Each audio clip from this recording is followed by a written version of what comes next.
आप सभी को मेरा सादर नमस्ते।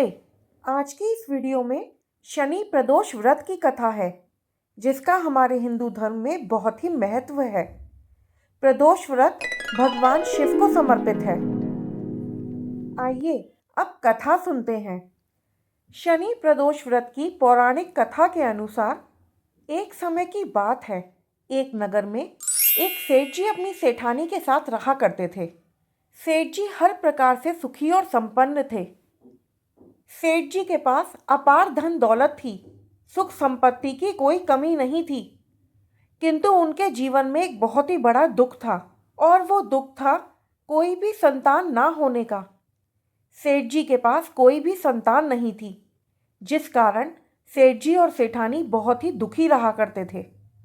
उन्होंने संतान प्राप्ति के लिए कई उपाय किए, पूजा पाठ करी, व्रत और उपवास रखे, लेकिन कोई सफलता नहीं मिली। इन सब से दुखी होकर सेठ जी ने एक दिन अपना सारा काम नौकरों को सौंप दिया और वो सेठानी के साथ तीर्थ यात्रा पे निकल पड़े।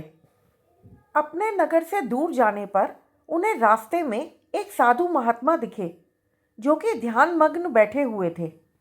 उन्हें देखकर सेठ और सेठानी उनके पास गए और हाथ जोड़ के उनके समक्ष खड़े हो गए और उनके ध्यान में से उठने का इंतजार करने लगे। कुछ समय के पश्चात साधु महाराज ने अपनी आंखें खोलीं और उन दोनों को अपने समक्ष खड़े पाया, और वो उन्हें देखते ही समझ गए कि उनके साथ क्या दुविधा है। साधु महाराज उन दोनों से बोले कि मैं तुम्हारा ये दुख समझता हूँ।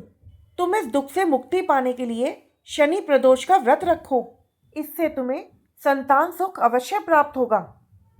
फिर साधु महाराज ने उन्हें शनि प्रदोष व्रत की पूजा विधि बताई और साथ ही साथ उन दोनों को शिव जी की आराधना और वंदना करने के लिए भी कहा। साधु महाराज से पूजा विधि जानकर और शिव जी की वंदना कैसे की जाती है ये सब जानकर सेठ और सेठानी बहुत ही प्रसन्न हुए और उन्होंने हाथ जोड़कर साधु महाराज को धन्यवाद दिया और उनसे आशीर्वाद लेके वो दोनों अपनी तीर्थ यात्रा के लिए चल पड़े।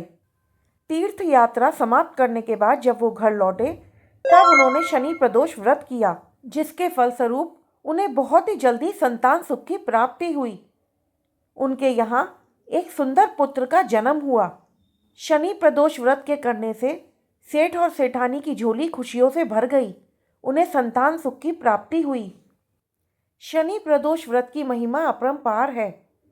जो भी भक्त जिस भी मनोकामना से शनि प्रदोष व्रत करता है, भगवान भोलेनाथ और भगवान शनिदेव उसकी सभी मनोकामनाएं पूर्ण करते हैं।